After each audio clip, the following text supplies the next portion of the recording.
Ma'am, stop. Those are on my walkway. You don't get to slash the things that keep me from falling. When Brenda Clearwater stood up, brushed orange vinyl off her fingers, and laughed like she'd just won a beauty pageant for nastiness. That laugh told me everything I needed to know about who I was up against. I'm Miles' disabled combat vet, and that morning changed the rest of my life. 18 months ago, Carmen and I thought we'd found the suburban reset. Everyone brags about Desert Wind's estate sprinkler systems that clicked like clockwork, a community pool, where our daughter Zoe belly flopped like it was her job. I wanted quiet to rebuild my freelance IT work. Carmen wanted sleep after 12-hour trauma shifts. Zoe wanted friends. We didn't sign up for a tiny autocrat with a Range Rover and a ruler. After an IED took part of my leg overseas and left me with hearing loss, a federal judge ordered reasonable accommodations under the AD, brighter lighting non-slip markers, bright orange reflective strips along my walkway so when my balance fails, I can see each step. I paid for them myself. Those little strips were survival, not decoration. Brenda acted like they were the problem. You have to picture Brenda to understand how mean small things become big. She times trash cans like a metronome measures grass, with a ruler takes photos of Christmas lights on January 3rd, like they're war crimes.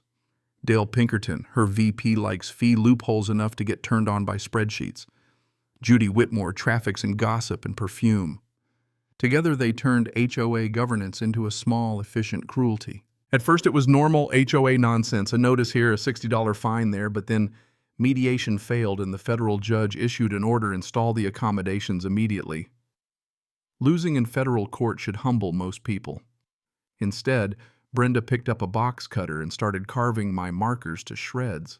That morning, the petty became personal. Fines multiplied, audits arrived like paper grenades. Someone called my biggest client with lies about my stability. Brilliant move, except her husband happened to be a disability rights advocate, and he handed me the caller's words on a platter.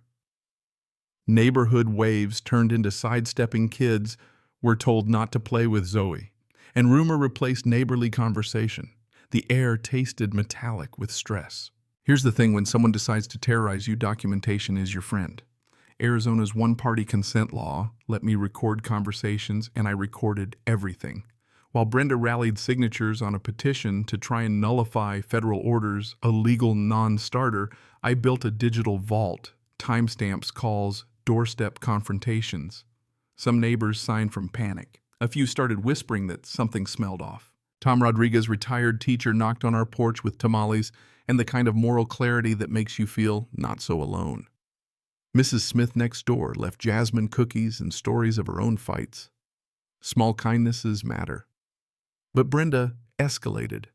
She called Carmen's workplace with fake reports. She tampered with our mailbox. She spread rumors to Zoe's school about domestic instability. Each escalation smelled of panic. There's a line you don't cross when a child's life is affected. Seeing Zoe burst through the door, crying because other kids' parents had been instructed to avoid us, that snapped something inside me. Not the blind fury some expect from a veteran, but cold, steady calculation. I had two choices: let Brenda ruin us or make sure every one of her moves became evidence.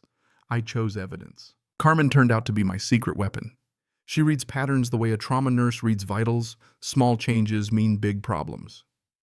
One sleepless night, she traced HOA expenditures and found a pattern so deliberately stupid it had to be intentional landscaping contracts paid to Clearwater Property Services with checks timed to Brenda's personal expenses. Consulting fees to Dale that bought no services. Numbers don't lie. They told a theft story, $47,000 siphoned off while the board screamed about aesthetics. The twist hit like a flashbang. My accommodations were a convenient smokescreen for embezzlement.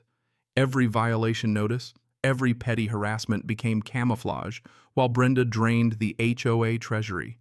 She'd created a villain in me to distract an entire community while she lined her pockets. Once Carmen handed the spreadsheets to our lawyer Rebecca and agent Jennifer Walsh at the FBI, civil interest turned criminal. Wire fraud, mail tampering, impersonation, witness, intimidation. The list read like a bad movie, except we had bank transfers, contracts, and cameras. We didn't set out to humiliate anyone. We set a trap. If Brenda wanted a public spectacle to destroy us, she would star in her own undoing. HOA rules required recorded meetings and transparency. We used those rules to hold a mirror up to her. I installed professional audio and video at the community center. Carmen turned spreadsheets into charts anyone could read. Tom mobilized homeowners. David Park, an independent accountant who owed Carmen a favor, agreed to present the audit. Rebecca coordinated with federal prosecutors to time disclosures.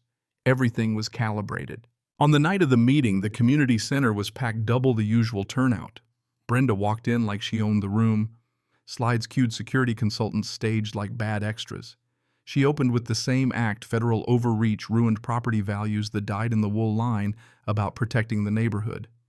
The crowd hummed approval until Tom asked very calmly, "Shouldn't we review our finances first?" Silence. Mrs. Smith asked about Clearwater Property Services. David rose with an audit. Judge Patricia Hernandez, the very judge who issued my accommodation order, walked in as an interested observer. You could see color drain from Brenda's face as the room processed the words embezzlement and wire fraud. The security guys hired to intimidate froze. People who had been willing to sign petitions now leaned in. I went to the podium and spoke plainly. I told them what Brenda had called my markers, but then I showed them the accounting, $3,200 here, $4,800 their payments time to her Range Rover and her daughter's tuition. I showed them the bribery check Dale tried to hand me and the time-stamped calls. Agent Walsh's voice came through the PA, "Miss Clearwater, please remain where you are." When the applause came, it felt like the room exhaled. She pled guilty. Dale cut a deal. Judy left the state. Brenda got 18 months in restitution that began to put some of the stolen money back. The HOA settlement funded something better, the Desert Winds Accessibility Foundation. The same community center where she tried to humiliate us now hosts our accessibility festival, legal clinics, and a playground designed for kids of every ability. Zoe draws around the orange markers. Kids turn court orders into chalk art. People ask if revenge tastes sweet. It doesn't. Justice does. Not because someone went to prison, but because the neighborhood became the place the developers promised, where a veteran can walk his path and a child can play without fear. Carmen found a new calling. Her forensic accounting helps other communities stop the same theft. Rebecca's case is now taught in civil rights classes. Our fight made the law and the people around it better. If there's a lesson, not a sermon, just what I learned between filings and late-night spreadsheets, it's this: those who hide crimes behind righteous language expect you to be too tired or too polite to look behind the curtain. They build villains to distract from their ledgers. Documenting building alliances and refusing to hide your existence for someone else's vanity can turn systems that protect the powerful into tools that hold them accountable. Justice isn't always quick, but it is possible. So tell me, would you have stayed and fought or walked away? Drop your city below, share a time, a neighbor's power trip went too far, or tell us what justice looks like to you. If this story matters, share it. If you've been through something similar, speak up.